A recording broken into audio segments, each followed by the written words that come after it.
Interrupt and please interrupt when when there's an issue that arises. Just unmute yourself and say something because that's how we're going to learn.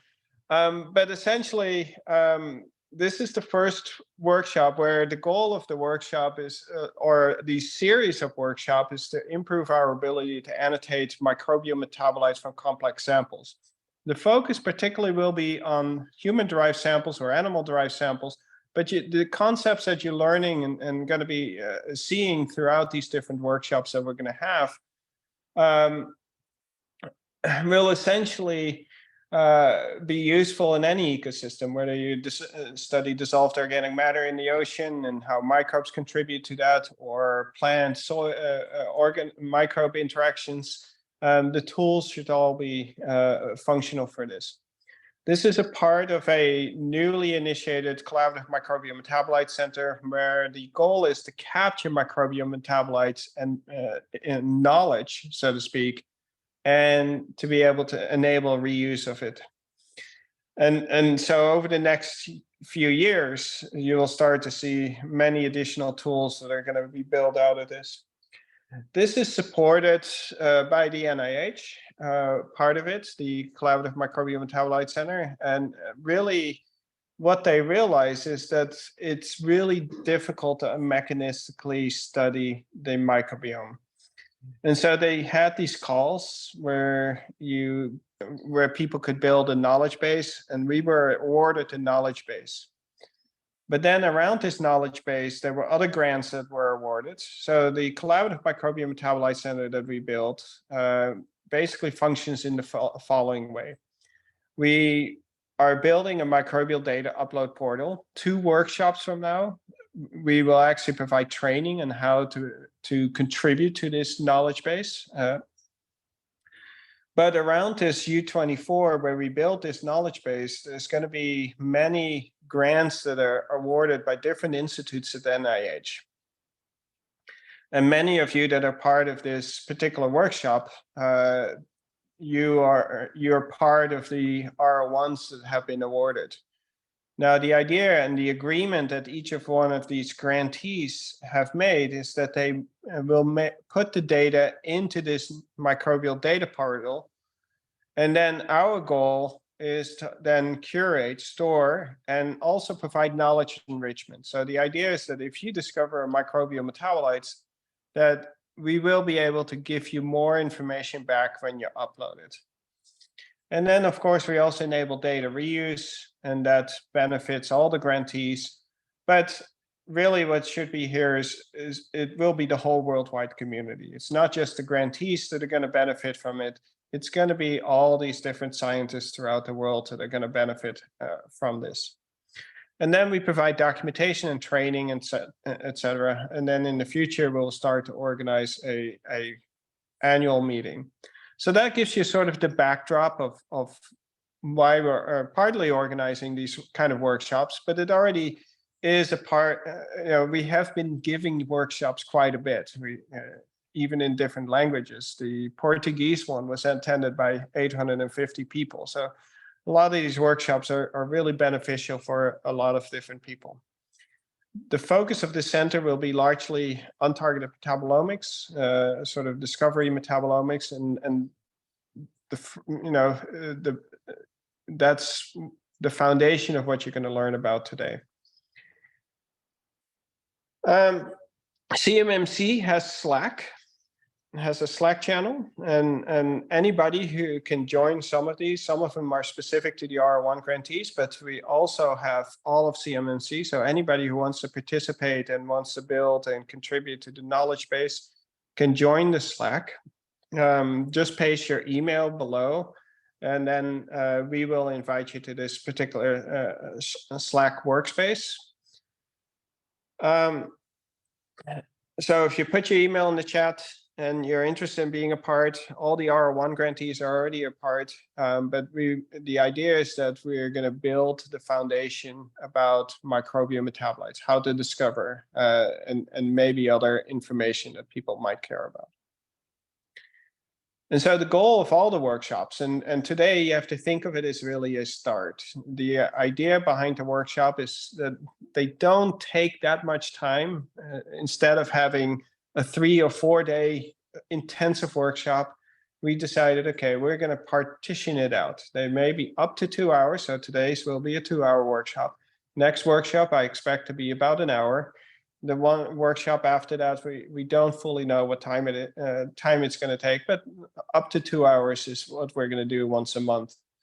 And that's because it's really hard to absorb all the information. And so getting it in bit by bit will really facilitate the learning.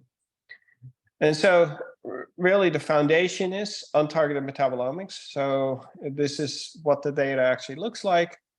And then today you're going to learn how to do molecular networking and how to begin to interpret molecular networking in the context of microbial metabolites, even if the metabolites are unknown and uncharacterized as of yet. But future workshops will put this data into taxonomic context. So next workshop will be allowing us to discover which organisms have the ability to make molecules of interest and map this in sort of a taxonomic tree. We will teach you how to mine public data in the future so that you can start to look at public data that already exists, or your own data if you created your own data, where you can, for example, tease apart if certain molecules are observed without antibiotic treatment versus what molecules are observed with antibiotic treatment. This could also be germ-free, colonized. This could be disease state in humans. But we're going to be able to mine that type of information. And the long term, we want to arm you with the technologies and tools to be able to mine this in an effective manner. We're also will be teaching throughout these workshops ultimately how to mine public data so that you can contextualize any molecule of interest, even if it's an unannotated molecule, in relationship. And here we're showing based on tissue distributions in humans. And the way this is done is by searching repository information and compiling this so that you can start to interpret. And so let's say in your studies, you find a candidate microbial molecule, and you should be able to very quickly navigate this. And this could be human samples, it could be animal samples, it could be ocean-derived samples, it could be a variety of different types of samples. And the long term is to arm people who are part of these workshops to be able to do this type of analysis at this level so that you can better understand microbial metabolites. So the materials, all the materials for today can be found at tinyurl.com/CMMCWS1. If somebody can post that in the chat real quick so that people can just click on it, or you can type it out because it's pretty short. But it gives you all the materials that you need to have access to, downloads, all the presentations, etc. Today's learning objectives are really sixfold. I think you can read most of them, but one of the ideas is we realized when people signed up that more than 80% of you had never been to a GMPS workshop or attended a GMPS workshop, or might not even be familiar with GMPS is. And so we'll start with that because that's the ecosystem that we're going to use to analyze untargeted metabolomics data. We'll get you to understand the foundations of untargeted metabolomics. You're not going to be an expert, but at least so that when you read a paper, you have some sort of understanding what untargeted metabolomics is about. And then we will teach you about molecular networking, how to do it, and then how to interpret it. And then being able to judge what's likely made by microbes in a complex sample. How to propose putative modification of a known molecule. So a lot of molecules are metabolized, for example, or they may use a slightly different substrate and they make a variant of a molecule that's already known. How can you propagate that. And then we'll arm you with a baseline knowledge of how to judge a quality of an annotation. I think that's really, really important as well. So rules of the workshop: interrupt whenever you want. I think that's, but do it in a respectful manner. The more you interrupt, if something is not clear, the more we learn. You can do this by unmuting yourself or putting it in the chat. When somebody is presenting, it's really hard to monitor the chat. So we have a couple of people that are going to help with monitoring the chat.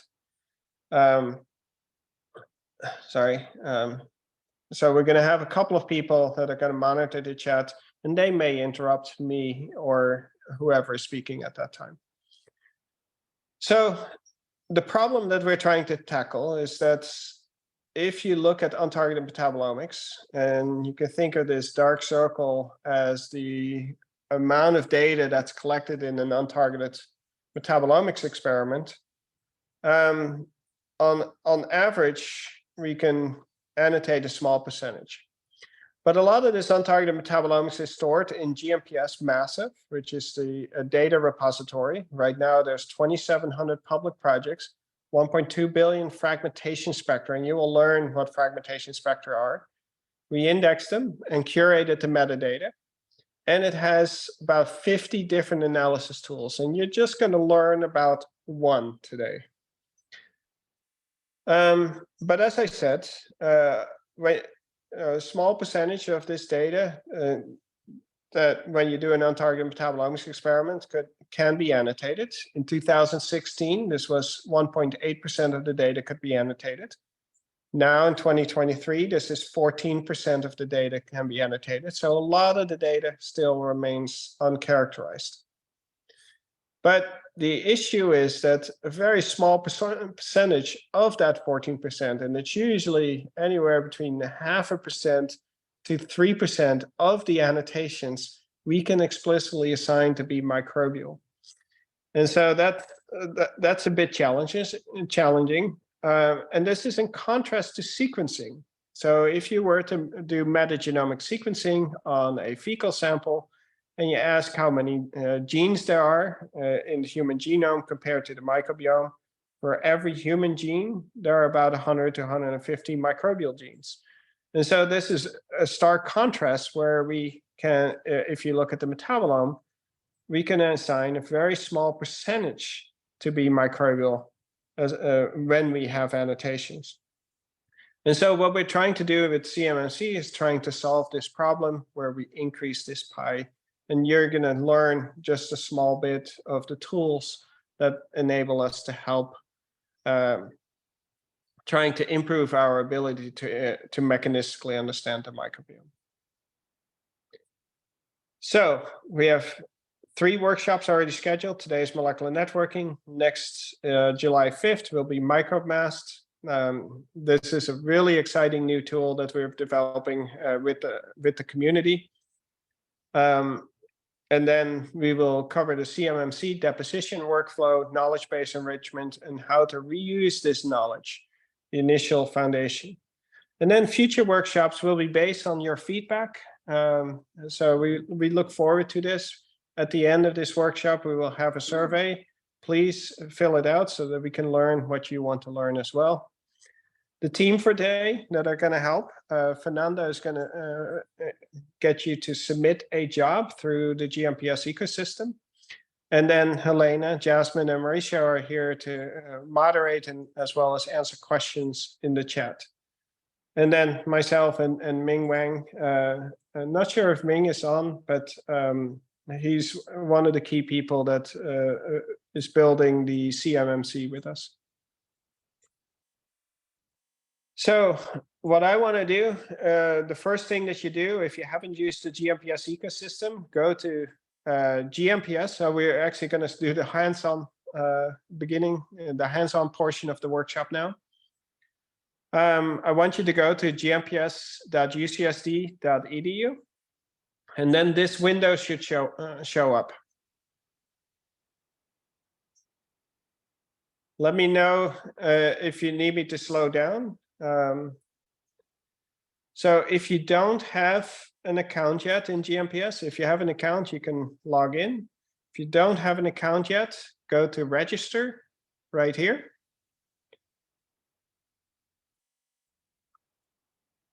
This window will show up.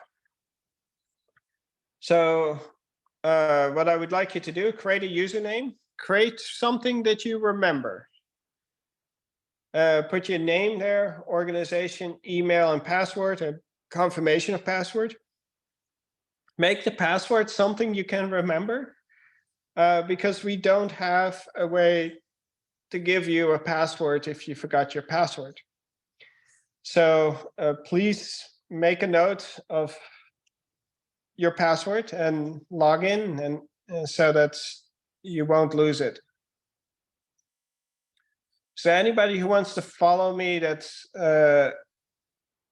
wasn't able to get to this point. Okay. So then you hit submit. Once you fill this out, it's a pretty simple. Now you have your registration.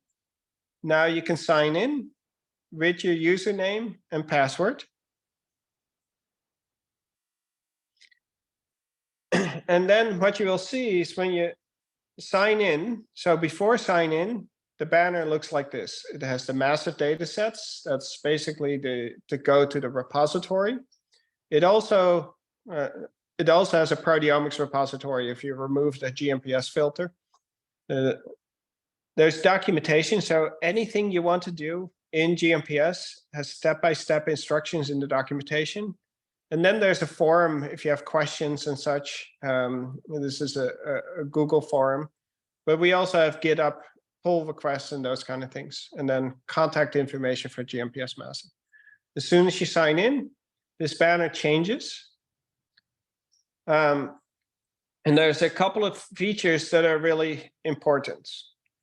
One is that you have a jobs tab that shows up and a my user space. So a my user space, basically when you log in, you open up your particular user space. Anything you do is remembered within your user space. So when you in the future you may end up uploading some data, you may upload some annotations, all of that is retained in the my user space. Any job that you submit, so a job that you submit today, will be remembered unless you delete it, but will be remembered so that you can go back to it later on. And in fact, when I do this in one of my spaces, you can see that I have jobs that are completed in 2015. I can still click on that link and look at the settings that were chosen. It has all the results from that time. And I can easily clone it to update that particular search. So it's really, really nice way of tracking what has been done. Each job has sort of a code associated with it, so that you can also manipulate it in other tools as needed in the future. Does anybody have questions at this point?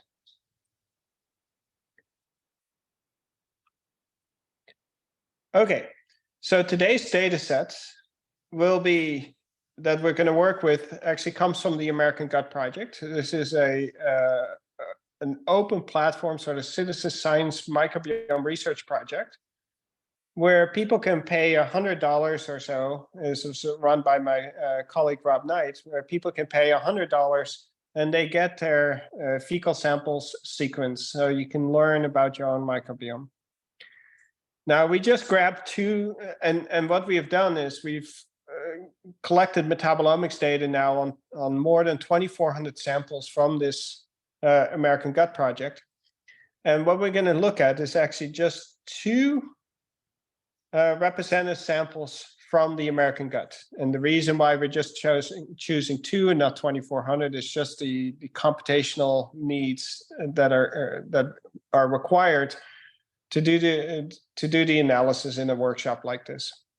So we'll have two people that we're going to look at, and then we have microbes that are cultured that we're going to co-analyze together with the American gut samples so that you can begin to understand which microbes are possibly able to make these different molecules.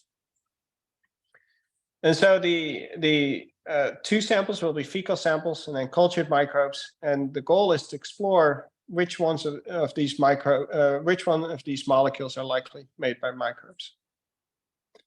So today, what we're going to do is you're going to bring in a data set into your space, and Fernanda will carry you through this. And then you're going to perform molecular networking to understand microbial relationships, but also to do propagation of annotations. So Fernanda, I think you can take over from here, and then I will be back once she's done. Okay. Just let me share my screen. Good morning, everyone. Everybody seeing my screen? I hope so. So my name is Fernanda. I'm a postdoc at Peter's lab, and I work with microbial, small molecules, metabolites, and natural products. So what we're going to do now is we're going to submit the job. And then we're going to give you explanation about the job we just submitted. No. The reason we are doing this order is because the job takes time to run. So while the job is running, we can provide you information about the job we just submitted. So yeah, that's really.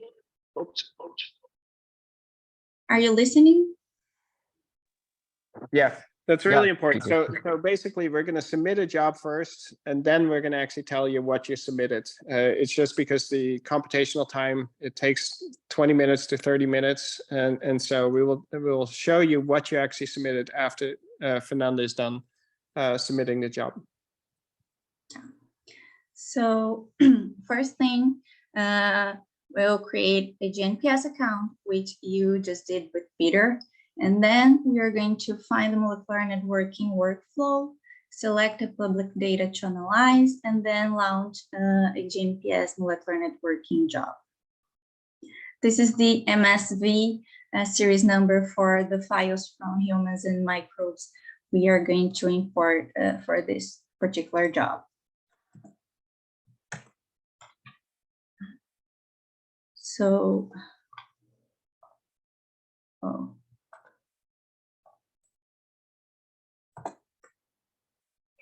my screen is frozen. Are you seeing my screen? No. Just put it again and then, yeah. Yeah. So just perfect. Are you seeing this screen? Yeah. Yes, perfect. Okay. So if you're not logged in, go back to the main page of GNPS portal and log in, put in your username and your password and hitting sign in. Once you're logged in, scroll down on the main page of GNPS until you find data analysis. So here we are focusing on molecular networking. So click on create molecular network, and this window should appear to you. This is the workflow for the job submission. So now we may want to put a title on our job. So you can name as you want. Just make sure you will remember in the future what you intend to do on this particular job. For example, you can type GNPS workshop molecular networking. If anybody wants to follow, you can chat on the, and you're not following, you can chat on the chat. So I can slow down. I'll be happy to go back as well. So scroll down a little bit on this page, find basic options. This is the space where we are going to import our files. So for that, just hit on select import files. and this window should pop up. So Fernanda, just in case there is a question that is important, and I think Benjamin is asking that if there are any restrictions in the characters that you use in the title. So far, I don't think so, but try to make it as clear for you, because that's a job title that you will look later on. So yeah, everybody, I expect that everybody is click on following that, Fernanda, right? yeah, so keep the questions coming. I'm not really seeing the chat right now, but Mauricio and the other participants can stop me and I'll slow down or go back. So if you hit select input files and this window pop up to you, this is the space where we are going to import our files, our data. So we are working with public data. We have to type this MSV series number here. For that, click on Share Files. And then we're going to type this MSV 0000409112 into the import data share, and then click import.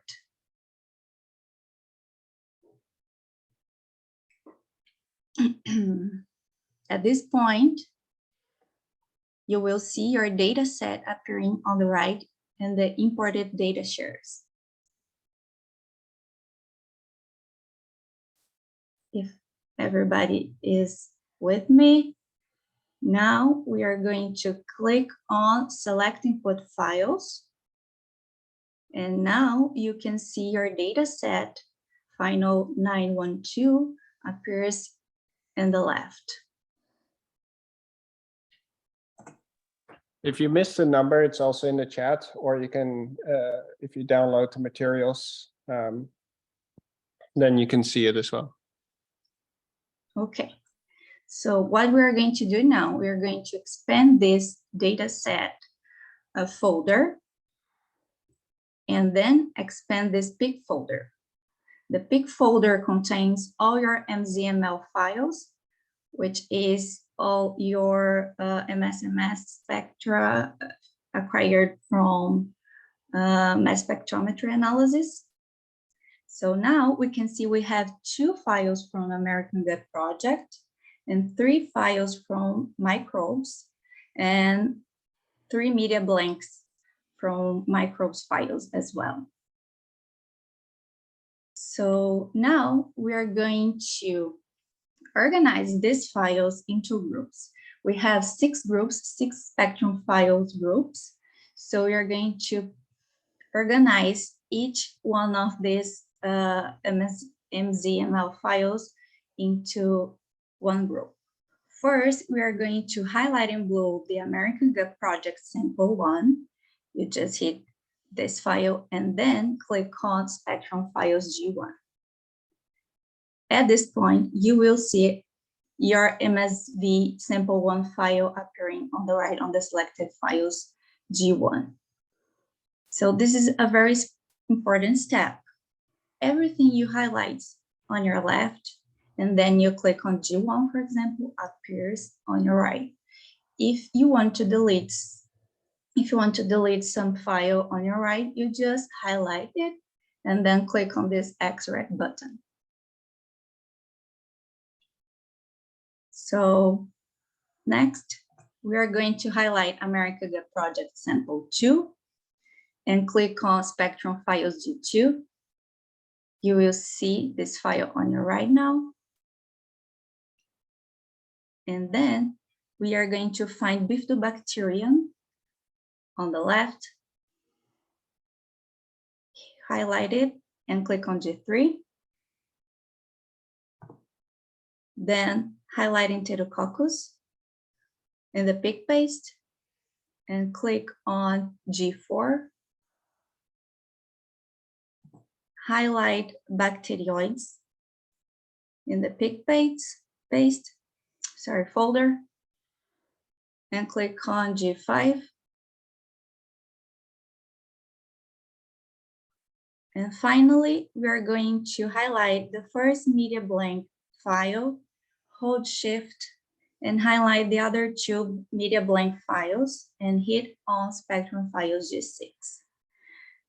Now double check if on G1 contains the sample 1 file, sample 2 file is on G2, Bifidobacterium is on G3, Enterococcus is on G4, and Bacteroides is on G5, and all your 3 media blank files is on G6.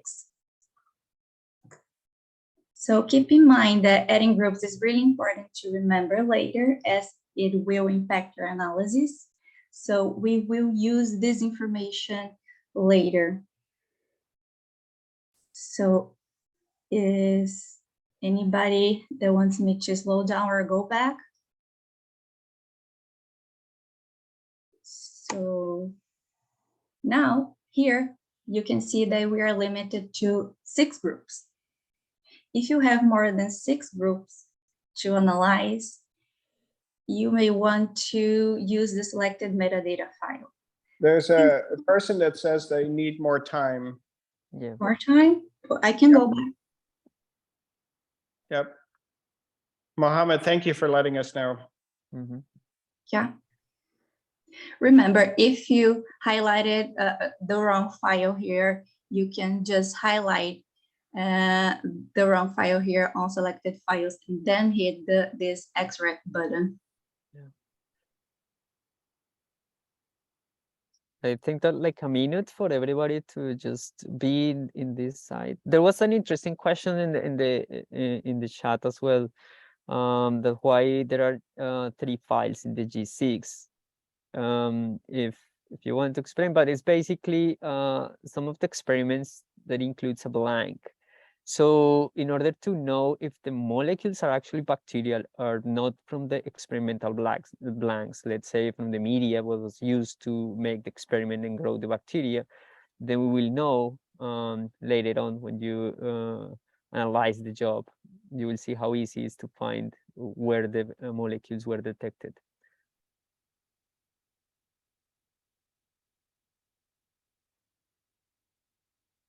Yeah. If everybody is done now, if you double checked. Oh, so I was saying about the selected metadata file. This link shows you what is a metadata file, how to create a metadata file, and how to upload it. Yeah, so that's in context. So if you have more than 6 groups or you have lots of different metadata, there are actually specific, you can have as many metadata fields as you wish. To facilitate analysis later on, that's the documentation for this. But for this workshop, we have these 6 groups. Yeah. So once everybody's done, we are going to hit finish selection, which takes us back to this window. So now you can see your files are here. So from Spectrum Files to Spectrum Files G5, you should have 1 file and 0 folders. And on Spectrum Files G6, you should have 3 files and 0 folders. What we are going to do now, we are going to change some advanced parameters to fit our analysis. So for precursor ion mass tolerance and fragment ion mass tolerance, we're going to set to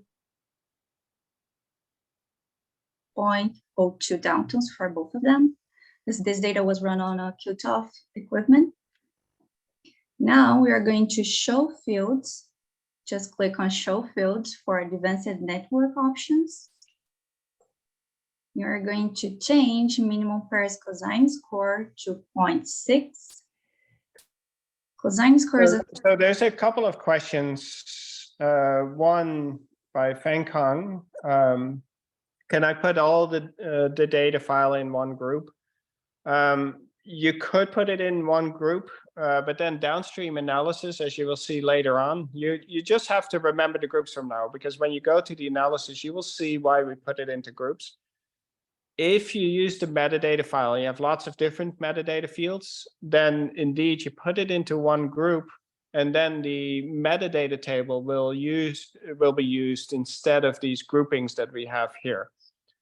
And then Devendra Padal, you asked about fragment ion tolerance is showing 0.5 Dalton. Is it correct? That was the starting. As you can see that we changed it to 0.02 here. It depends on the resolution of your instruments. By default, we just set it to 0.5, and for a variety of reasons. Initially, when we built the GMPS ecosystem, a lot of people were still using low resolution instrumentation. And so there, a 0.3 Dalton mass error is not unusual. We should probably change the default nowadays. This is QTOF data. Unfortunately, we also build it with Dalton, not ppm, but that's a historical perspective by a computer scientist that made that decision, and it's part of the entire ecosystem now. The new system will allow ppm searches, but essentially the 0.5 Dalton,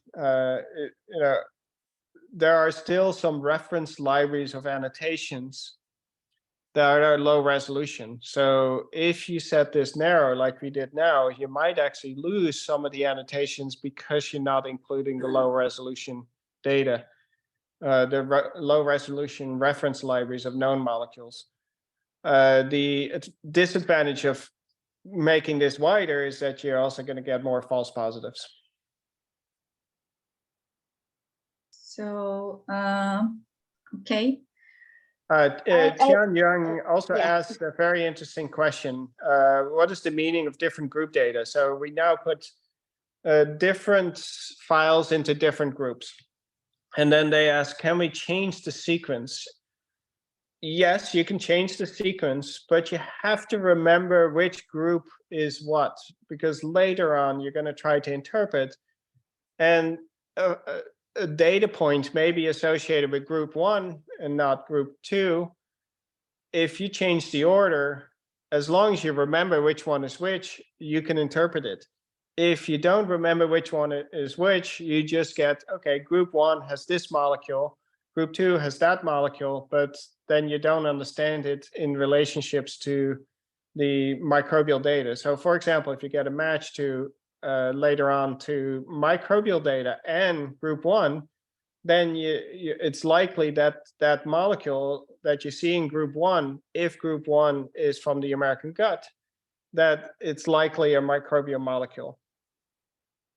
Yeah, basically your analysis will be different from ours if you change the selected groups. So if there's any questions, we were changing minimal pairs cosine score to 0.6.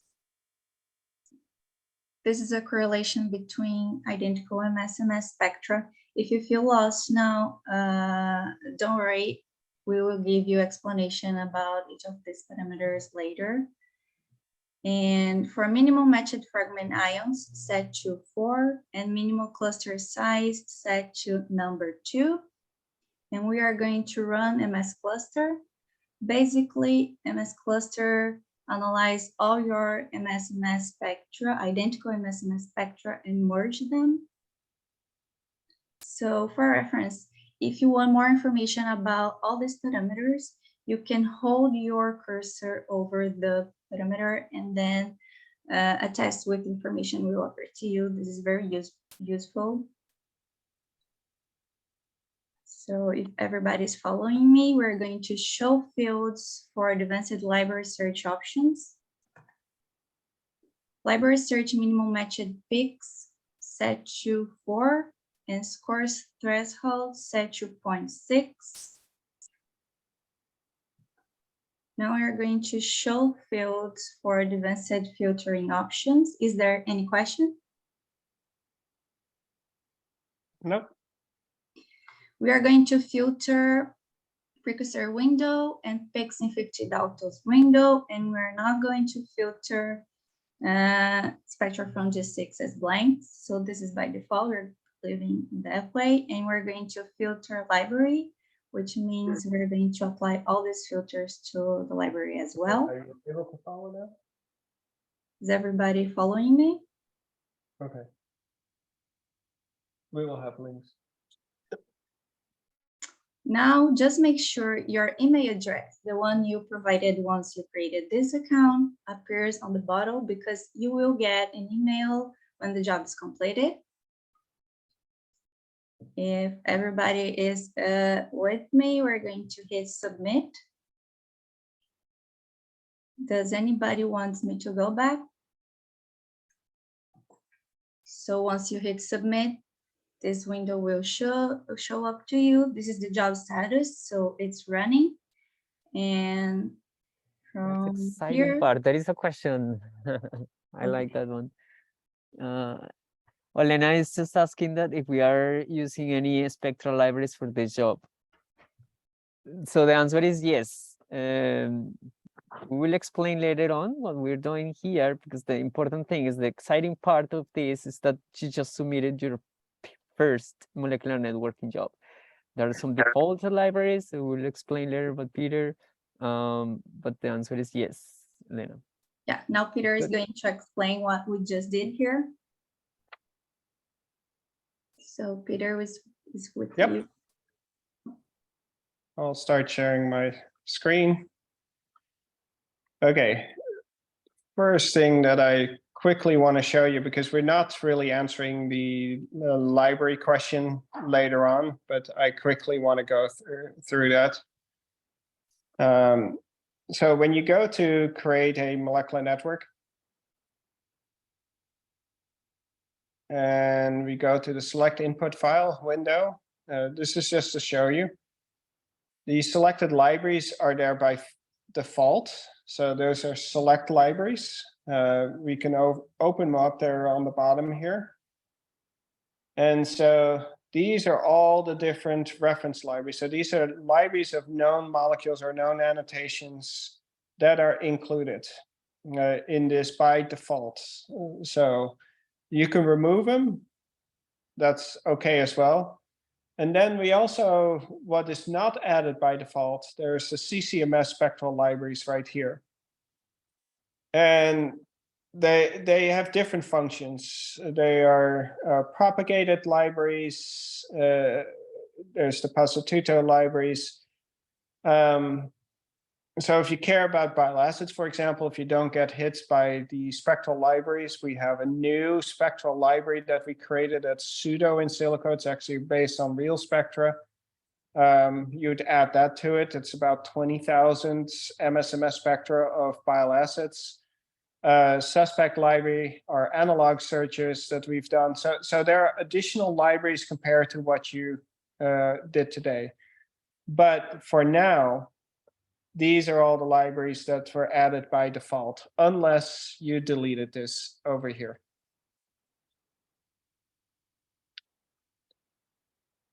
All right, good. So,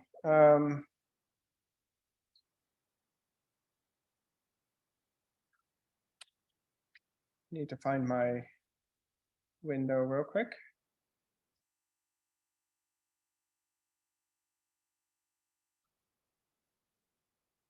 Is there anyone where the submission of the job was not successful?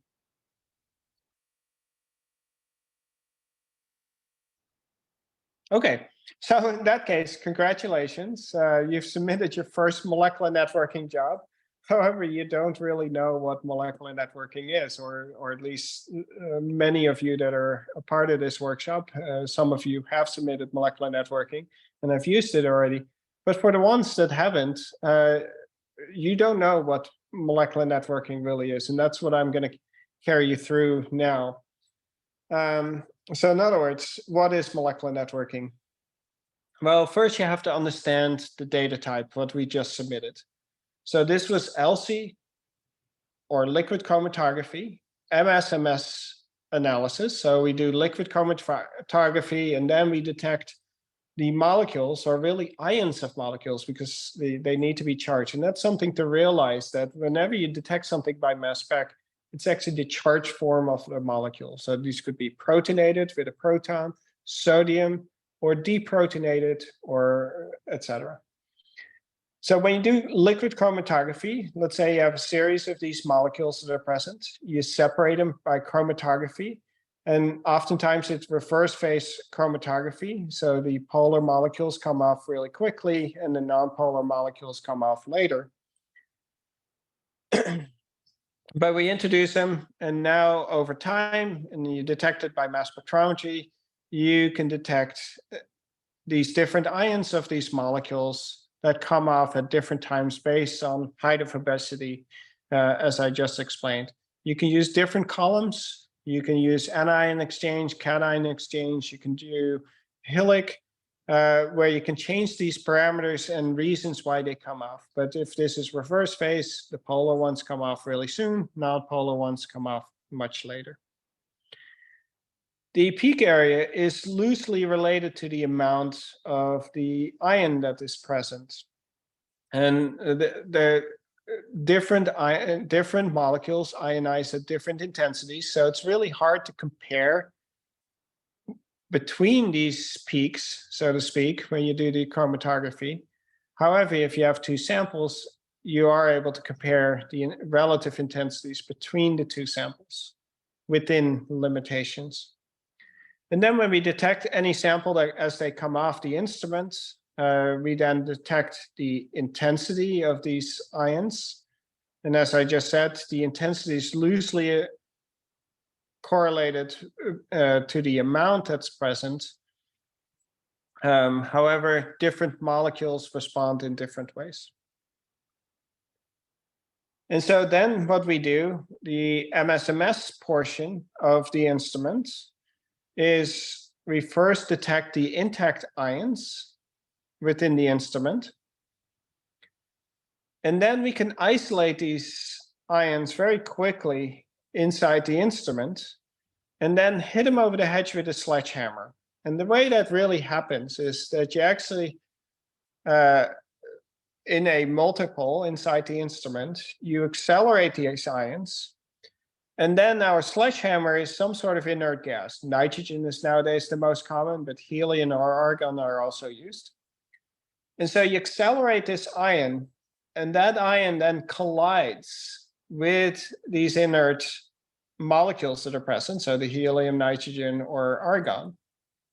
And then, a single collision, what happens is you get that kinetic energy converted to vibrational energy. And you're basically starting to heat up the molecule. But usually one collision is not enough. You need to have multiple collisions. And so when those collisions happen and there's enough vibrational energy, in other words, enough heat build up in that molecule or ion that you're accelerating, it breaks apart. And then think of it, these are puzzle pieces that are reflected of the structure of the molecule. And so we can weigh those puzzle pieces after we fragment it. And so we get a fragmentation spectrum or MSMS spectrum or MS2 spectrum. These are all the same nomenclature for the same event that we're looking at. And for the people who haven't been exposed much to mass spectrometry, you could think of this as a short sequence read that represents a specific molecule in the same way that a sequence read can represent a specific protein or a specific RNA sequence. Here, our short sequence represents a specific ion form of the molecule. Now, we can do this very efficiently. So in a second, you can do this 10 to 100 times per second, where we isolate all these ions that we find and are observed in a given data set. And so this is really sort of the speed that we look at. So first you take an intact scan, MS1 scan. Then you do data-dependent fragmentation, where we isolate each ion and we subject these to MSMS spectra. And this is really how fast this is. So here we sort of scan really quickly through it. You'll start to see MS2 scans here. And we basically have to translate, our goal is to translate this noise or this data into our understanding of microbial metabolites. And so one thing that you will realize is that this generates a lot of data. So given LCMS runs, let's say you go 15 minutes, can give as many as 2,000, maybe up to 5,000 spectra. And then you also see that it's somewhat noisy. And so we need to be able to translate this noise into something actionable. And that's really the job that you submitted, takes this data and creates a visual picture of all the data that you collected. And so then we search against the reference library. So somebody asked about why didn't we add reference libraries to it? Well, that's added by default. And so you basically have all these MSMS spectra from a human biospecimen in this case. Could be an ocean sample, but in this case, it's a human biospecimen. We then search against the compound library or annotation library, where you have known molecules and their MSMS spectra, and you basically try to match up against these. And as I said, in 2016, we had about 2% annotated. 2023, 14% is now the average annotation rate. So, but the question is, how do we work with the other 89%? How can we still learn if they're microbial metabolites and such? And that's really what this workshop is about. How do we deal with both the annotations as well as the other 86%? So are there any questions at this point?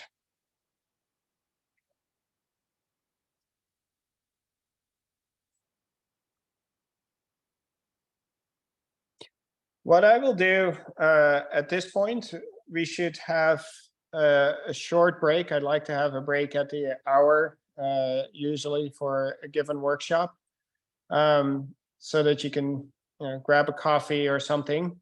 We'll be back in about 9 minutes, so 5 after the hour, to start the rest of the workshop, where we can actually start inspecting and analyzing the data.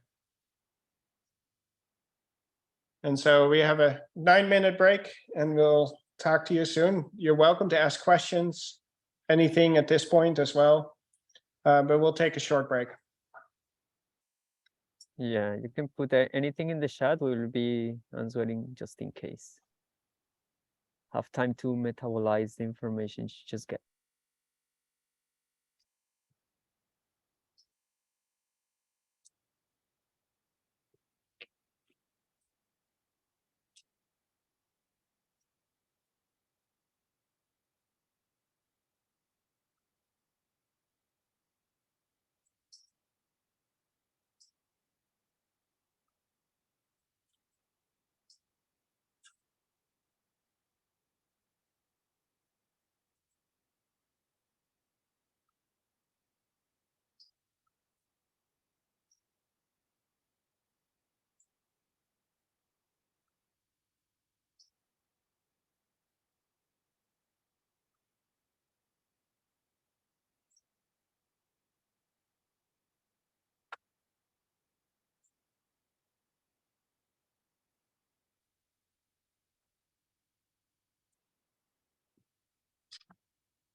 So I think we'll get started, and we're now getting into the heart of molecular networking. And I think several questions have already been posed, and one of those was about if you have a large amount of samples where different samples passed in different batches throughout the MS machine, how can you control for the batch effect? Or does the algorithm do by itself if I add the batch number for each sample in the metadata?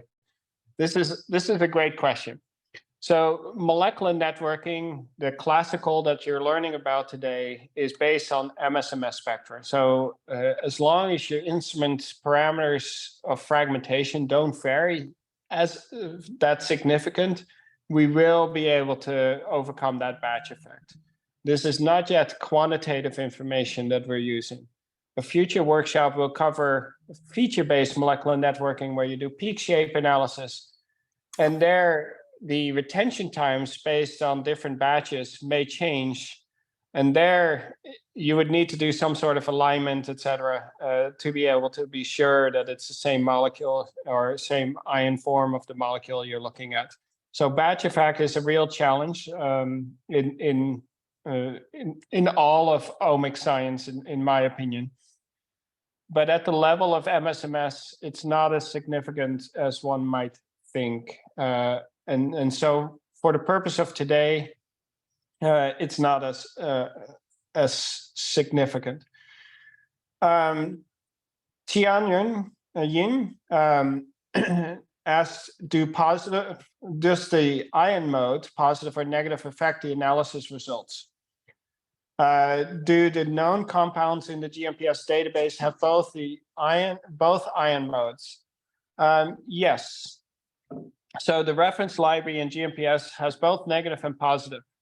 The only reason why you tend to get more matches in positive mode is because the 90% of the reference libraries that are in the public domain are in positive mode. There's actually rather limited amount of negative mode data that has been annotated that is available in the public domain. That's the only reason why you're going to get less information when you use negative mode than positive mode at the moment, but that's continued to grow.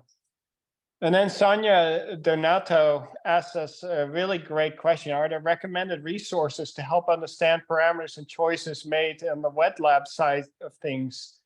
There are some good reviews out there that are worth reading. There's a good one that came out in Nature Methods within the last half year. What because I'm presenting, I can't find it, but maybe some of the other people in my lab can find some of those reviews and paste them.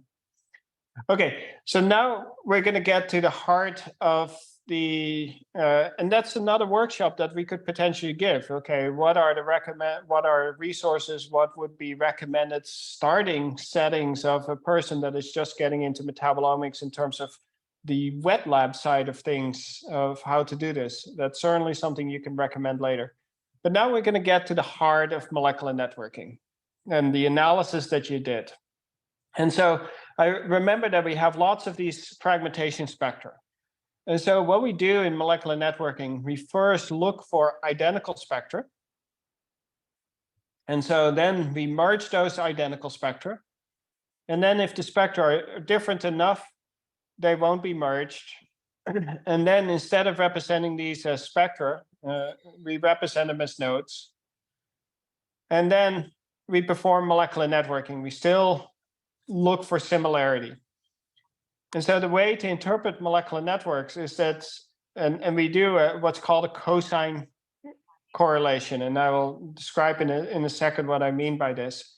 But essentially, the way you can interpret molecular network, if you have, for example, a known molecule such as caffeine, they are then connected based on some similarity metrics to another ones. And the delta mass between these two is the mass of the precursor. So if you look at the mass of caffeine versus theobromine or paraxetine, those are 14 Dalton difference because theobromine is missing this methyl group here, and whereas caffeine or paraxetine is missing this methyl group here.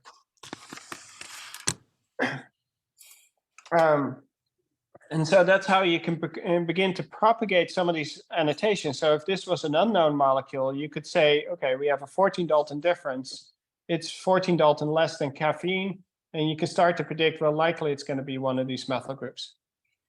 So the data output table actually looks like this. This is what molecular networking really provides. It's an MS1, some identification of MS1, MS2, and then you have some sort of cosine correlation that you build, and then you have a delta mass.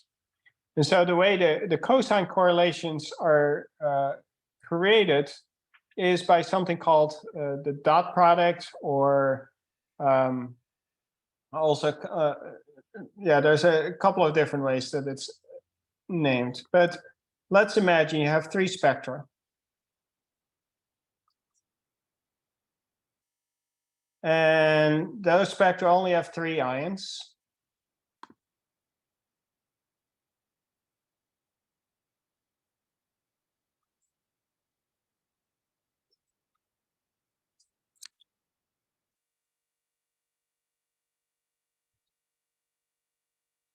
My art skills are not that great, but they're working.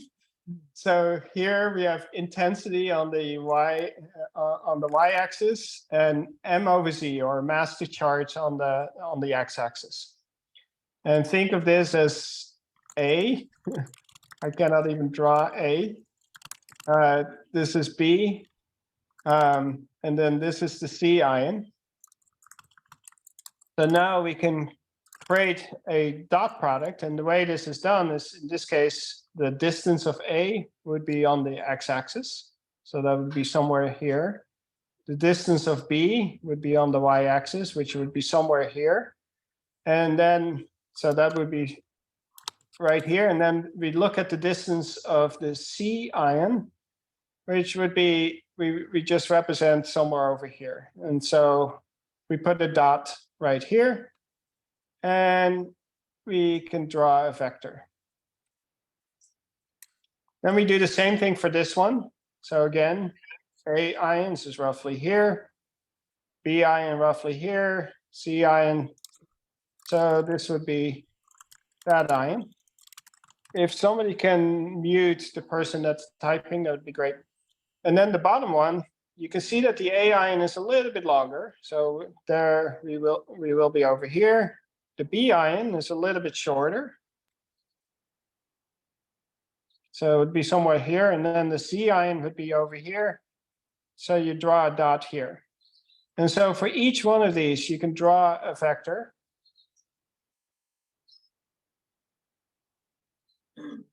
And then you can calculate the angle between them.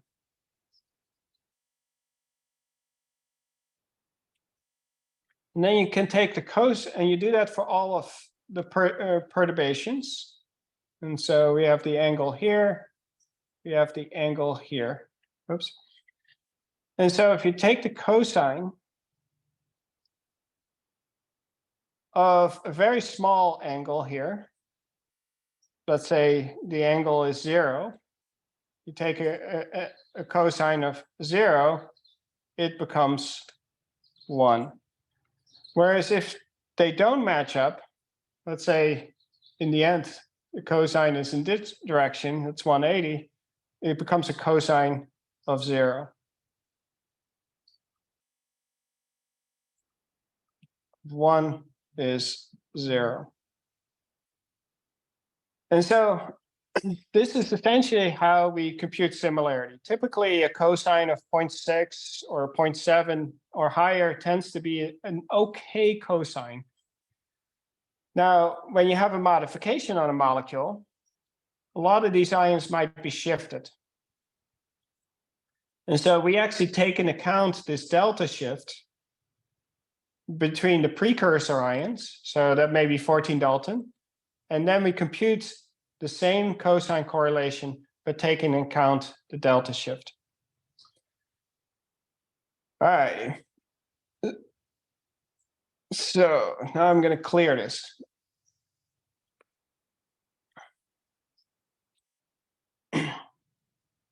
Oops. Why isn't it moving? Okay. So in other words, we can calculate these cosine similarities. We know the delta masses, etc. So that's the table you're going to provide. But let's say you have an unknown molecule. So you have now another molecule that you have here. We have, let's say, a cosine of 0.95, but the delta mass is 28 Daltons, but it matches nicely to theobromine. And the question is, what would that structure look like? Well, you can look here. It's likely going to be these two methyl groups are eliminated. And so this is how you can begin to propagate some of these annotations. And here's just another nice example of it. Here's what the MSMS spectra would actually look like. These are two different new bile acids. This one is a new one, recently discovered. This one was well known. So glycolic acid. And what you'll see is that the difference between these two is one methyl group. And so there are lots of ions that remain identical. That's because the core structure of the bile acid remains the same. But there are also lots of ions that shift, and that's more easily seen when you create this kind of a mirror plot, or a butterfly plot sometimes is the way it's described. And so here you can see all the ions are pretty much similar, but there are some key ions that you're going to look at that are 14 Dalton difference. And in this case, it's a difference between glycine, 76, and the 90 Dalton for alanine, as well as the precursor ions over here. And that's because these particular ions are differing by 14 Daltons. And these are just our structural interpretation of the information. Now, when you do this at large scale, so in this case, we're looking at the entire American Gut Project. It's a knowledge, you can call it a knowledge graph almost of all the metabolites or ion forms of metabolites that are seen. This is of 2,400 samples. And in red, we have annotated ions where we have a spectral library match, and in blue, all the unannotated ions. And we zoom in on one specific cluster, and you can start to learn how we can interpret this information. So in red are the spectral annotations. So we have a diphenhydramine, which is, if you have allergies, you probably have taken this. And then adjacent to it is glucuronide. It's a metabolized version of diphenhydramine. So we had reference library matches to those. And then there are two blue nodes where we don't have reference library matches. One of those is separated by 15.996. That corresponds to an oxygen. Now, if this was an unknown number, you can go to UniMod, which is post-translation modification of proteins, but a lot of those modifications actually are also observed in metabolite modifications. It's one way where you can enter these delta masses and see if you can get putative explanations. And so once you know that this is oxygen, because 15.996, if you look at the periodic table, is oxygen, you can start to look at the MSMS spectra, and in the end, we found out that this nitrogen had an oxygen on it. And so when we look at some of our parameters that we set minimum cosine correlation. So the network will only include if the cosine has a 0.6 or higher. We required a minimum of 4 fragment ions to match. And remember, when we merged all the same spectrum, we set the minimum cluster to 2. This is actually really nice because it eliminates a lot of noisy spectra. Mass spec creates a lot of noisy spectra, non-reproducible spectra. And so by requiring a minimal cluster size, in this case 2, because we have a fairly small data set, if you have a larger data set, you probably want to increase this. It creates a noise filter, essentially. And so you only keep the good spectra that are remaining. There's also top K, and you can vary this. But basically what the top K says that for every cosine correlation, if it will draw an edge between them if the correlation is above 0.6, but also in the top 10 in both directions. So you may have 50 MSMS spectra that correlate to this particular spectra. But if it's not in the top 10 in this direction or in the other direction, it will not be included. And then for library matches, we again set, in this case, minimum search to 4 and the score threshold to 6. But sometimes you need to be more rigorous. The more minimum ions you try to match, the lower score you can allow. The more ions that match, the more rigorous the higher quality the match will be that you do get. Does anybody have questions so far?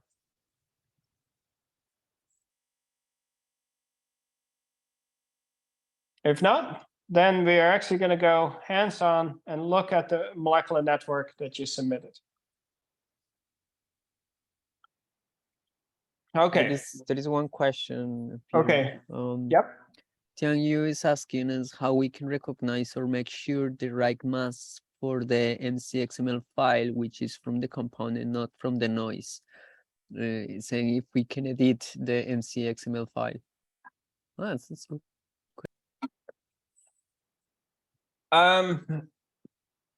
Sorry, I need to read the question maybe. Yeah, I was thinking how to answer that.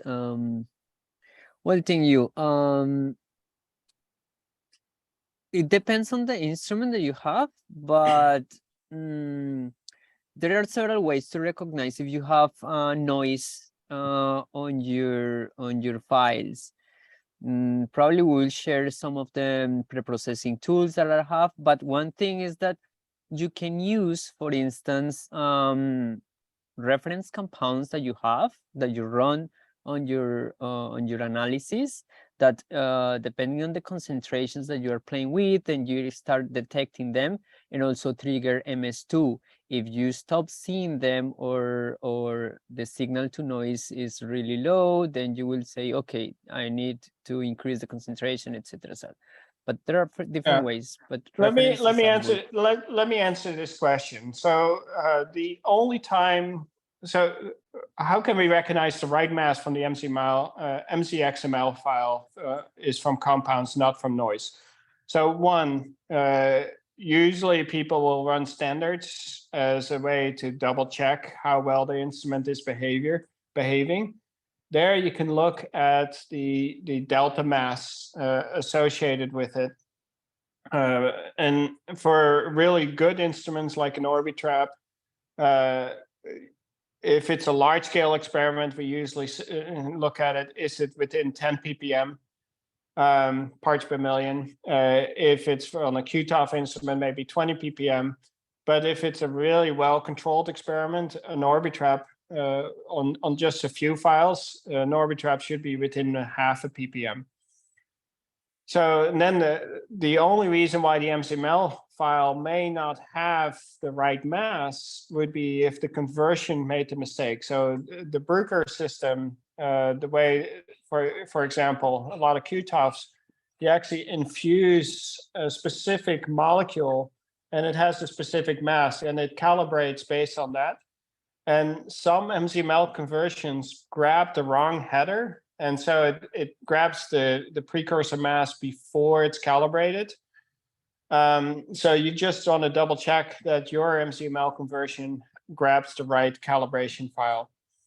If the compound, maybe it grabs a noisy spectra and it gets a precursor mass, that's really limited to your instrumentation. And that's where you have you have exclusion lists that you would set on during the experiment itself to decide how wide your window is. And then if it falls within that window, if noise falls in there, you cannot later edit or not easily edit the MC-XML file. Okay. Can I also add to that answer very quickly?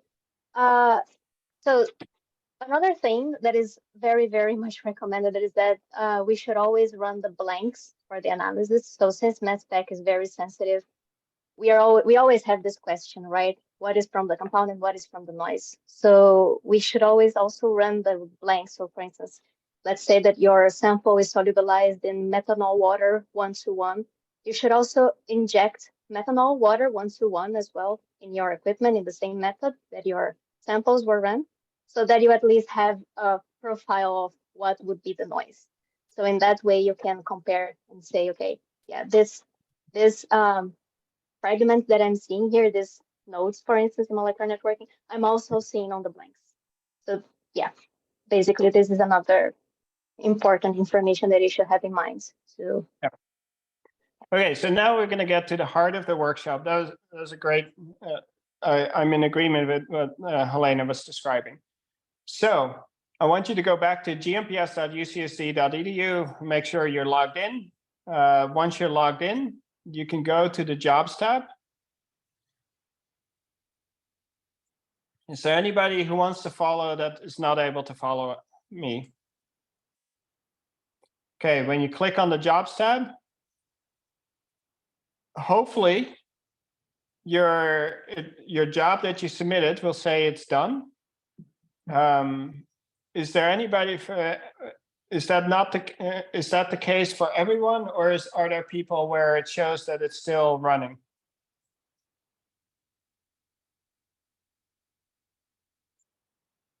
Okay, that's great.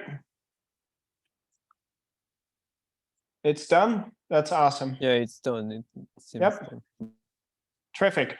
So click on the done link. And so remember, this now is in your Jobs tab for forever until you decide to delete it. So you can always go back to this particular job if you want. You can also hyperlink it. You can share it with collaborators. It's really easy to navigate. So this is a large window. There's a lot of things that we can do with the data that you have just analyzed. But we're going to focus on two parts of this. There's a comment. Okay. So we're going to focus on two parts. We're going to look at the library hits, and then we're going to look at spectral families and actually look at the molecular networking. So the first thing that we're going to explore is we're going to look at the annotations so that you can get sort of a sense how to judge an annotation, how you can judge spectral matching qualities, etc. So what I would like you to do is go to view all library hits. And you should have 231 library hits, meaning these are spectral matches against the libraries that we have. I want you to go put in TRY in the compound name and then hit return or apply filters. And this is to find tryptophan. Now, tryptophan, some of you may not know, but this is one of the essential amino acids, so humans cannot make it. So it can only come from microbes or it can come from diet. When we look at this, so we're going to explore to assess and to judge annotation quality. And I'm going to pull up my own link real quick.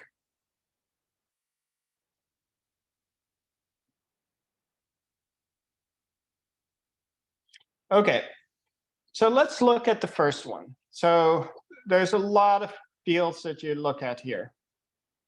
So first you have sort of apply filters, You have a compound name. So this gives you some sort of insight in terms of the compound name based on the library match that you have. You have the cosine correlation. So in this case, we have 0.97. That's a really good cosine correlation.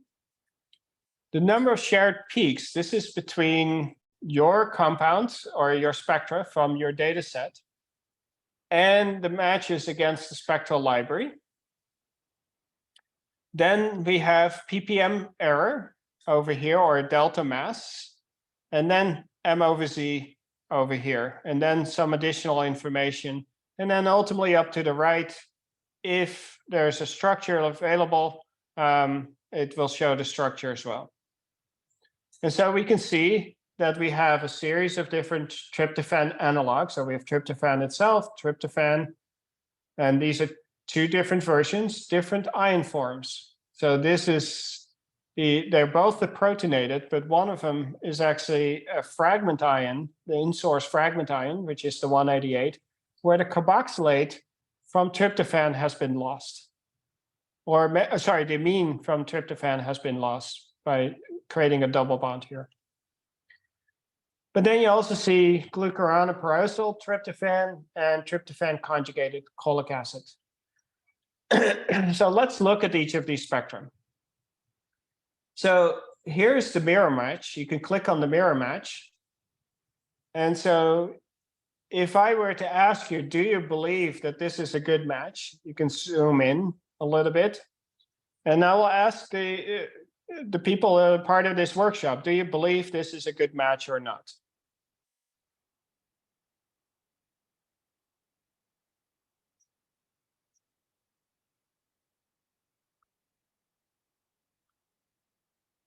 So Claudia said yes. What do other people think?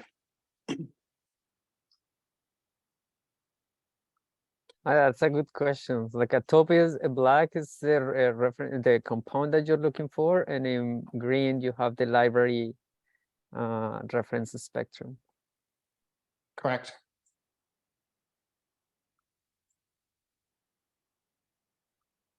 Is there anyone who thinks that is not a good one?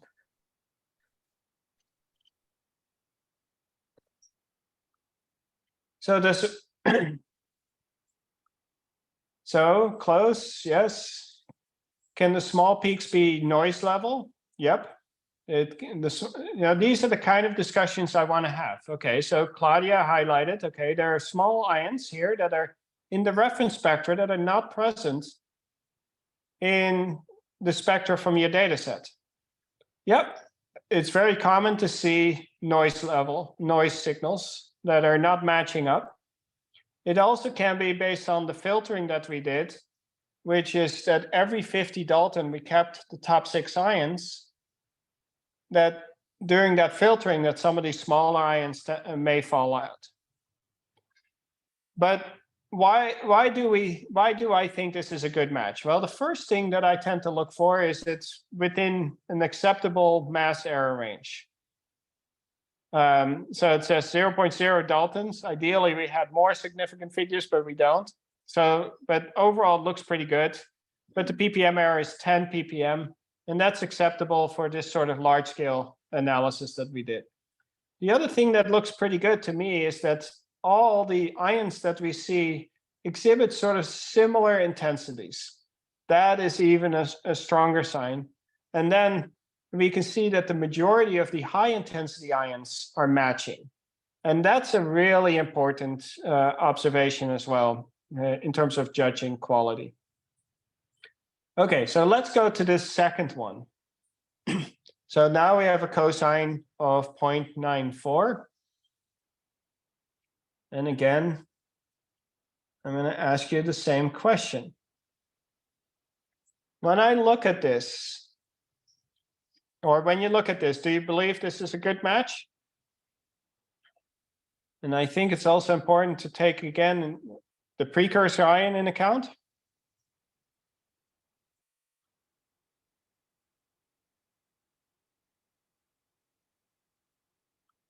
So most of you believe that this is a good match?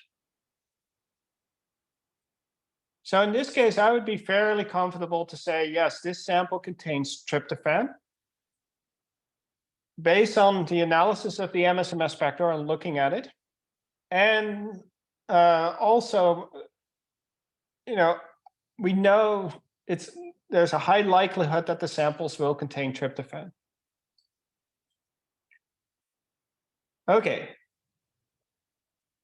So now we're going to go back to this presentation.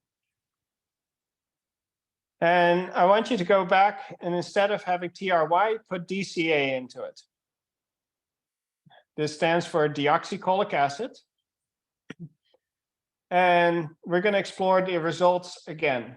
And so I want you to filter for DCA.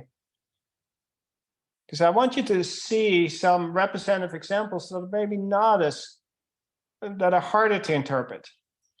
And so here we see lots of these newly discovered microbial molecules. Those are bile acids that are conjugated with different amino acids.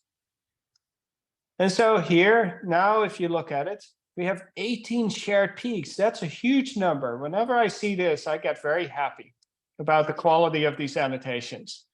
It just gives you so much more confidence. Cosine is very good.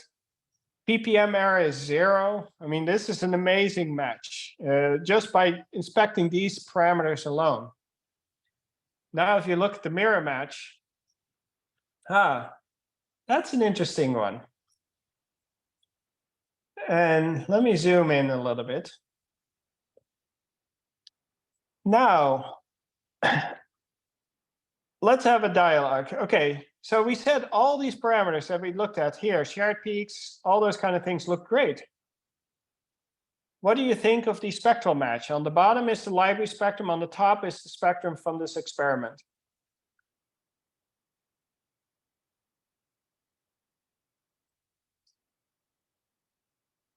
Any comments, thoughts? Is this a good match or not match? Would you say this sample contains histidine DCA or not?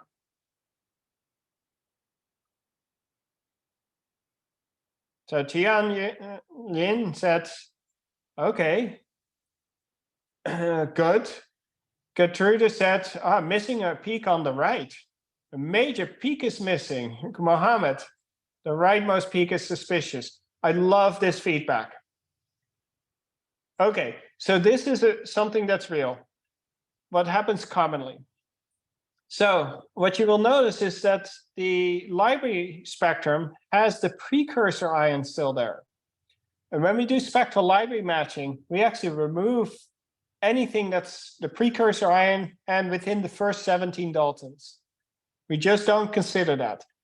And so if you don't consider the precursor mass, now if you look at the rest of the spectrum, it looks really, really good. Okay, let's look at some of the other cosine correlations. We're starting to get 0.86, 0.78. Let's grab one of these and now start to talk about what you think. And so we have 14 ions that are matching, so really, really good still. 0.78 cosine, still 0 ppm. That's awesome. Now let's look at this MSMS spectra. What are your thoughts, opinions of whether this is a good match, or are there issues associated with this MSMS spectrum match? And you're welcome to unmute to have a discussion rather than type. Rima says bad, bad, bad, not good. I love it. And so why are you thinking it's, so Tian Yun thinks it's good.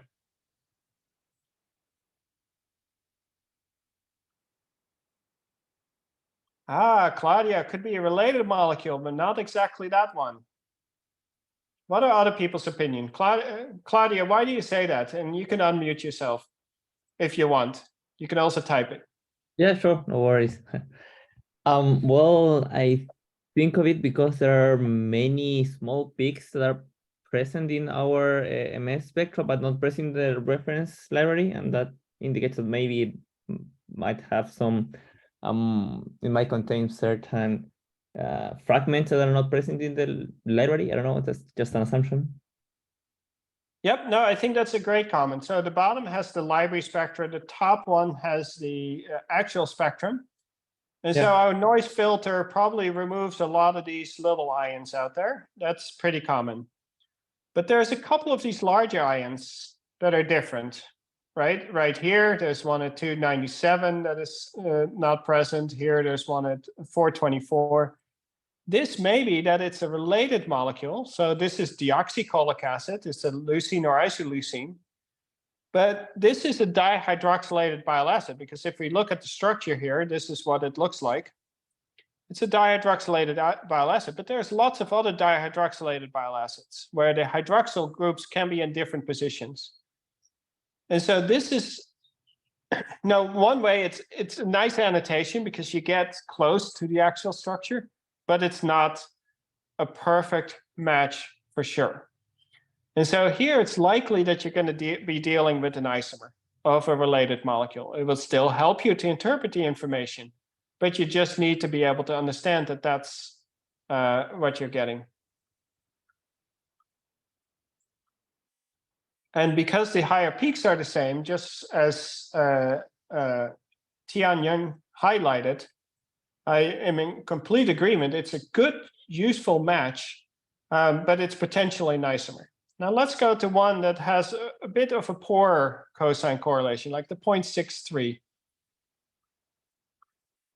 We're going to pull that up. So again, we still have 14 ions that are matching.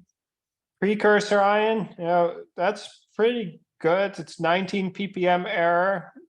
Okay, this is not that great already when you look at it at this level. 19 ppm is pretty large. Now let's look at the MSMS spectra. Now, do you believe that match or not?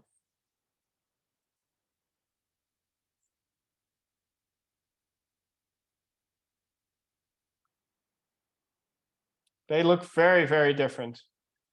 Indeed. So what is happening here is that the precursor ion is really large, and it matches all these other ions, and that's why we still get a cosine correlation.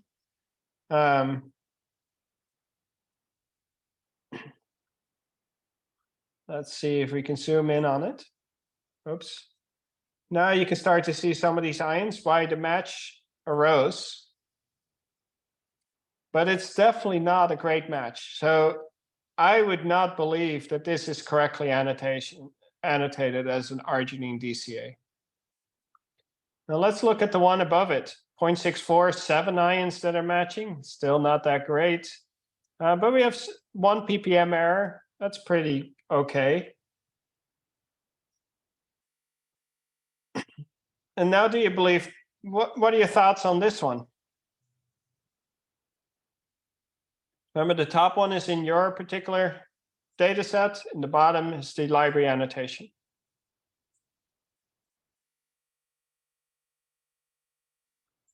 Can I ask a question? So this one looks closer to so our MS spectra to the reference library looks closer, but the intensities are slightly different. Usually the spectra should match also the library on intensities. For instance, in the right part, where we have 504.3, this big line on the right, and on the spectral library is rather half of it or less. Is that common? I mean, there's some variation indeed in terms of intensities, but you have to think, so if you put in more energy, you may have ions on the left being more intense, but generally sort of proportional. If you have two ions that are close to each other, there needs to be a loose proportion that exists. So whereas if you look at this ion that is so different, that's clearly, these are clearly not going to be the same molecules. Mm-hmm. The only caveat is that sometimes your spectra contains more than one molecule, and then you may have a chimeric spectra that then introduces other ions into your spectra. Okay. And that's a discussion that you should, or you need to think about. Do I trust this, or do I think it's an isomer when the spectral library looks this good? And I can't tell that difference from this particular spectrum because the major ions are really matching. We do have two ions in the middle here. It could be that this is a chimeric spectra of a related molecule that overlapped in chromatography, or it's an isomer that introduces two different ions. So in general, if the ions are matching, but the intensity levels are slightly different between our spectra and the reference library, then you could consider that it's relatively fine, right? Correct. Okay, thank you. So that gives you sort of a notion of how to think about annotation, quality of annotations, etc. Are there any additional questions about annotations? Okay, so the next one is propagating annotation using molecular networking. And so for this, I want you to go back to your green screen. You can go do this via your Jobs tab, click on Done, or there's usually a button that says go back to the main screen or something like that. And so go back to this window. We're going to go and view some of the molecular networks. You can download this and visualize networks in network programs such as Cytoscape, but we're actually going to do this in the browser. And so this window will show up, and I want you to filter for the phenylalanine. So type in PHE, and then we're going to click on the one that has 93 node counts, so the network on Visualize Network. And something that looks like this should show up.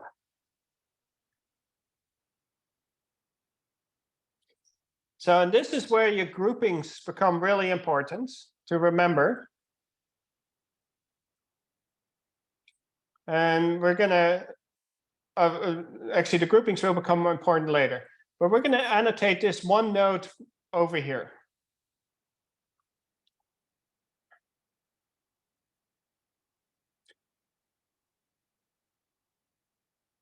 Or propagate annotation. So that's the node. So the two in blue have reference library matches. You can hover over it and you can see a phenylalanine conjugated to C16 fatty acid with 0 double bonds. And whereas this one is a C16 with 1 double bond, but it has a different name to it. But we're going to annotate the node right next to it. So first, what we're going to do is take parent mass. And then click delta M over Z, and you start to see that the delta M over Z is 28 Daltons. And so the 28 Daltons, what do people think 28 Daltons indicates?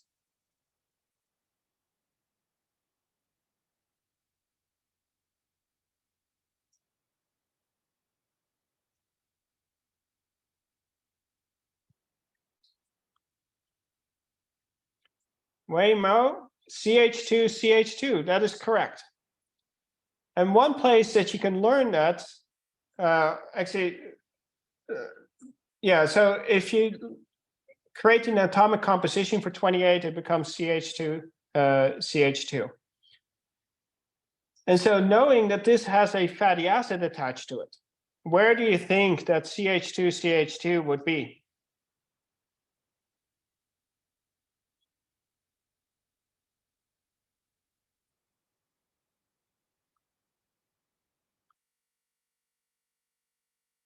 In the side chain or the tail, that is correct. So if you look at the structure, you have that fatty acid. So each of the sort of angled parts of the fatty acids is the CH2, CH2. You just add 2 more to it. And that's, now it becomes a C18.0. So this is one way that you can begin to propagate some of the annotations. Okay. We're going to skip the next one. But how can you use molecular networking to understand microbial metabolism? And so I want us to remember that for the groups, we put in American Gut Project sample 1, 2. So this is group 1, group 2, group 3, group 4, group 5, group 6.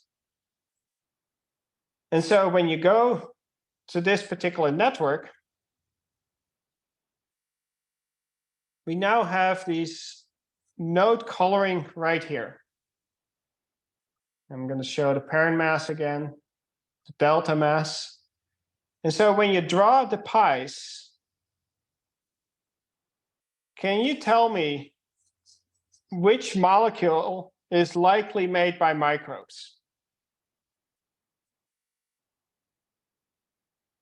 And how do you learn? How do you figure that out?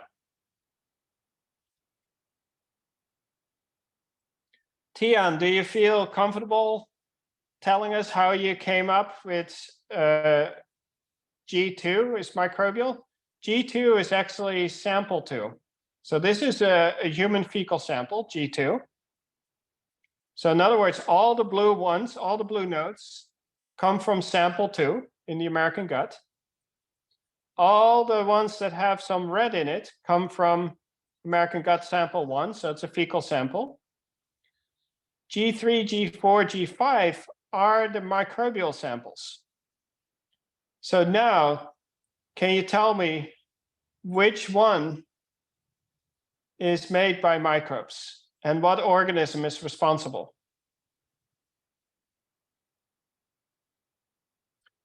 Benjamin says Phi C16-0 or a mass of 404,313. How did you figure that out? With the pies, it shows sort of yellow indicating G5, which was from the Bacteroides fragilis. Correct. So now you can say, and I'm 100% confident that nobody has ever published this in the literature yet. We can pretty much say that Bacteroides fragilis makes this molecule. It's not in the medium blank. So that's one control that you looked at. And that it's found in this human sample. So now you have discovered a highly likelihood a new microbiome-derived molecule. And so this is how you can learn about microbial metabolites, even if they were unknown. In this case, we have a spectral library match. But in many cases, they are unknown molecules. Okay. So we're going to go back to this few spectral families. And we're going to go through another example to evaluate microbial metabolism. So go to spectral libraries, and now you're going to put in TRY again. This is for the tryptophan. And we're going to visualize that network. So this becomes really interesting. We're going to look at this. And we're going to ask that same question again. Sorry, I want to shrink it. And then pull up the window. We're going to ask the same question. I'm going to turn on parent mass. I'm going to have the delta M over Z. And we're going to draw the pies.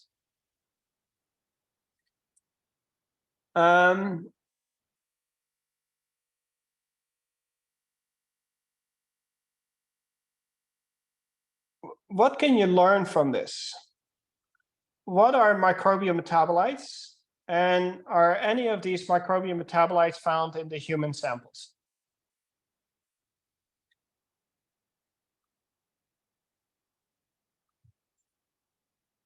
This is a bit trickier because it's not as easy of an example.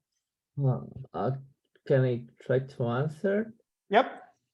From what I see, just one of them comes from a human sample, which is the 259, well, the 206 in that case in the screen, but the rest will be just from bacterial, coming from the bacteria metabolite.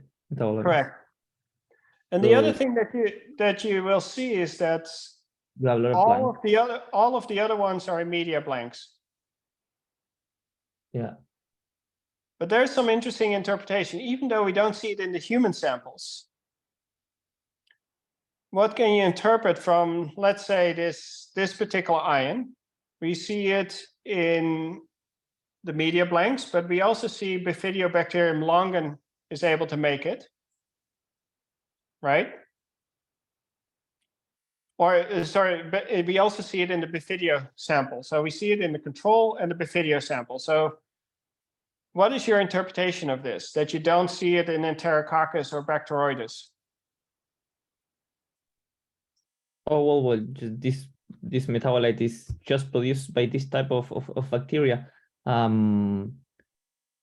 No, in this case, it's metabolized by Enterococcus and Bacteroides because it disappears.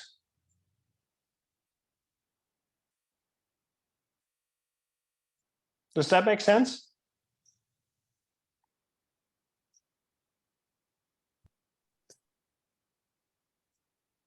So if you see it, so it's in media blanks, right? Yeah. So the No, compound no, I get it. Yeah. Yeah. is in Exactly. media. So if you add bifidobacteria, nothing happens to that compound because you still see it.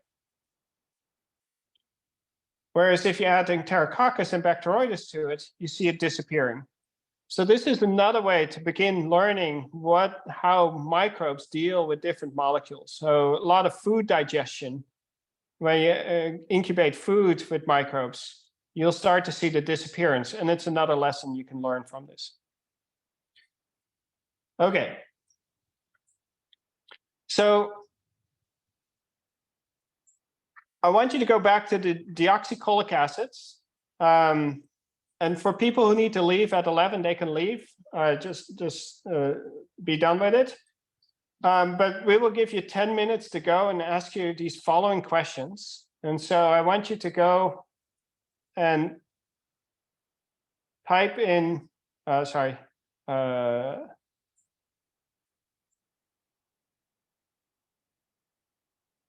Sorry. Yeah, so type in DCA in the molecular networking, and then answer these following questions on your own. And then we can have a discussion in 10 minutes about this.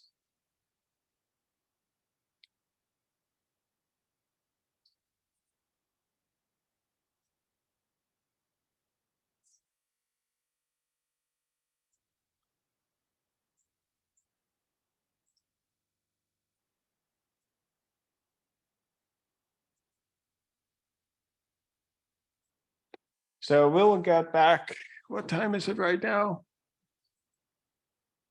11:08 or 11. Yeah, 11:08. We'll come back.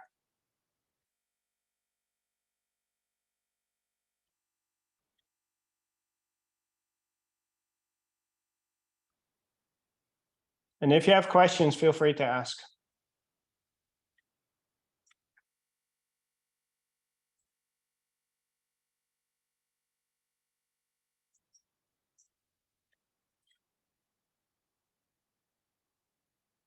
And the idea was to put you in a breakout room. So we're going to push you into breakout rooms so you can have a discussion in those breakout rooms.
Can you change?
All right.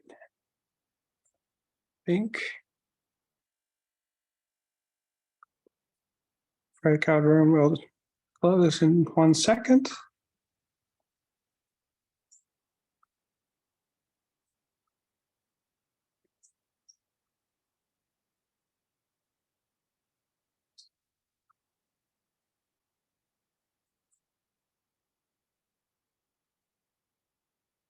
All right, so everybody who wants to continue to learn for a little bit, we will go for another 5 to 10 minutes, and then we'll finish it. There will be many other workshops. But the key question was sort of, how can we begin to explore what is a microbial metabolite? How can you assess who makes what? So the way to do this,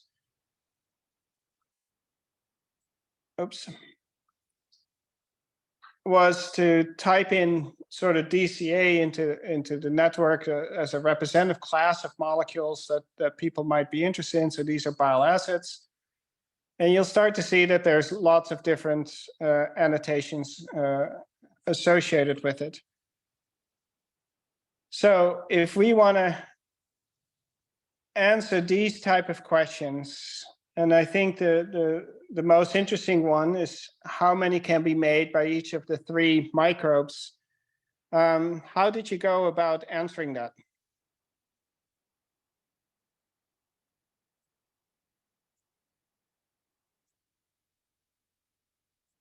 Maybe I can jump in there. Sure. The idea will be to check the pie charts, the ones that are created by the 3 bacteria, but are not present in the black samples. So they Correct. don't have gray, Yep. but they have the other 3 colors. Yep. And so the way to recognize, indeed, the blank samples are the ones in gray. So there's a couple of them that you see in gray that have some gray color associated with it, but there's very few of them. That means, and then if you want to recognize that they're made potentially by these microbes, you look for these particular colors, so green, orange, or yellow. And you can start to see that there's quite a few that are made by the green organism. Not as many by the yellow, and quite a decent number by the orange. And then if you want to ask the question, okay, how many of those are observed in human samples? You simply look for this red and blue. And so here is a node that is observed in sample 2, which is the human sample, fecal sample, but there are no microbes that we co-analyzed that have the ability to make this. However, if we look at this node, if it will let me turn off the. So if you now look at this 595 node, that's the tryptophan conjugated to the trihydroxylated bile acid, so cholic acid. And you see that it has both orange and red. That means it's found in the American gut, and Enterococcus faecium has the ability to produce them. So this would be a really interesting microbial metabolite that people might care about once you do mechanistic studies.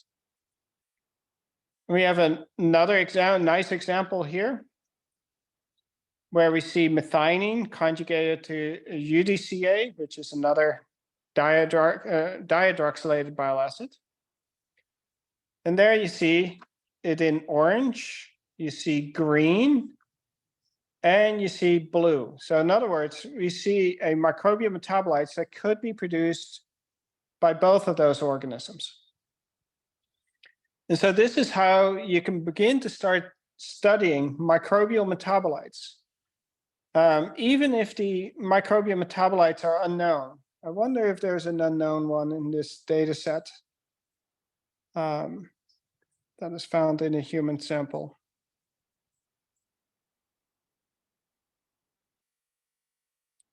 I don't see one that doesn't have an annotation that quickly.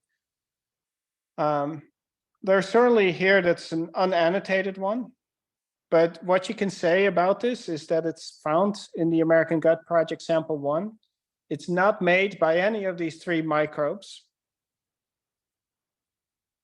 and that it's a bile acid. But because we don't have a library ID, we don't know what the bile acid is.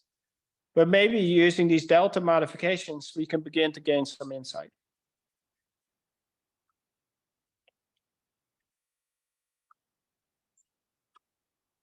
Okay, so I want to have a brief discussion. Are there questions?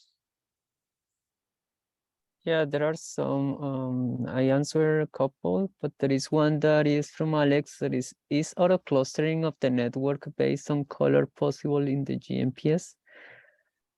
I don't know what you mean by auto clustering here, Alex. But if you mean the way the molecular families, as Peter was showing from the bile acids, if you want to map them with the colors, in this case, you only have the 6 options. Now, if you want larger data files with metadata as well, then you will need to do that in Cytoscape, which is another software for analysis or visualization of the entire network. But if that's not clear, you can ask again. Yeah, thank you for your clarification. suggestion. Actually, yeah, in Cytoscape, I was just wondering whether there is a certain button when you click and then a similar colored, similar striped nodes would cluster all together. So that to work easier, just without manually dragging them here and there. Yeah, because it's basically if you refresh, if you visualize the very same molecular family that Peter is showing, and if you at the top you have like a refreshing, you will see that it will have four options to like group the same thing. It's just in the position, but the clustering per se is the same, remains the same, because the how molecules or how spectra are connected are based on the CMMC clustering, which is the algorithm that Peter explained to align or do the spectral alignment. Yeah. But for color mapping, there is just the 6 options. Does that answer your question, Alex? Yeah, pretty clear to me. Thanks for explaining. Yeah. So there's some other things that you can do. If you recognize, for example, here we have an ion at 337 point. That essentially indicates a trihydroxylated bile acid, so you can visualize based on that. But really, if you export it into network visualization tools, you can do much more than what we're doing within this sort of GUI, so to speak, that's available on the GMPS platform. But I want to have a brief discussion. So we now are able to identify some microbiome-derived metabolites. Would this identify all microbiome-derived metabolites? Why and why not?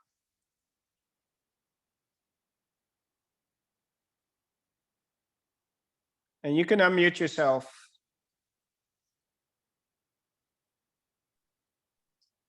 Well, firstly, there are some uncultured microbes. Then you wouldn't be able to cultivate them and subtract the metabolomes. Yep. So uncultivable ones, but for the microbiome nowadays, I would argue less than 20% of microbes are no longer culturable.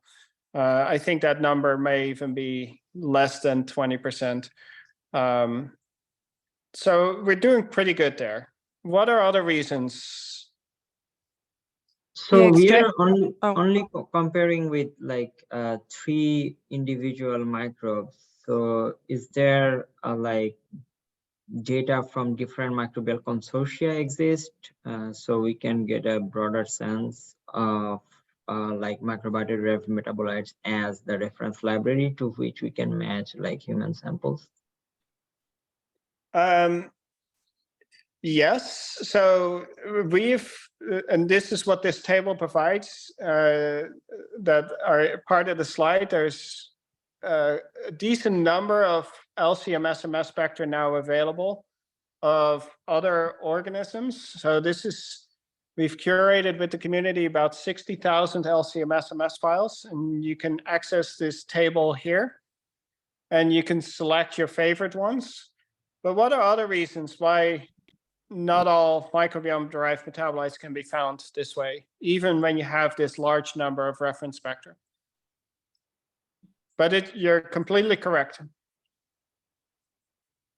Excuse me. I think maybe the new carbon skeleton from the microbiome may be cannot identify the new carbon skeleton. Yes, so when you have a completely new molecule, you may not be able to identify what it is, but in this analysis, we could at least say that it comes from microbes. So at least we have that part covered. But I agree, if it's a completely new skeleton, you'll need to use structure elucidation strategies to figure out what the structure is. So that may be something you can suggest in a future workshop, that maybe we would like to get that covered, of how we go from an unknown metabolite that we know is microbial to a structure. What are other reasons? Perhaps there could be certain universally omnipresent metabolites, like certain vitamins. Well, they can be in the stool sample and in the media, as well as produced by a microbe.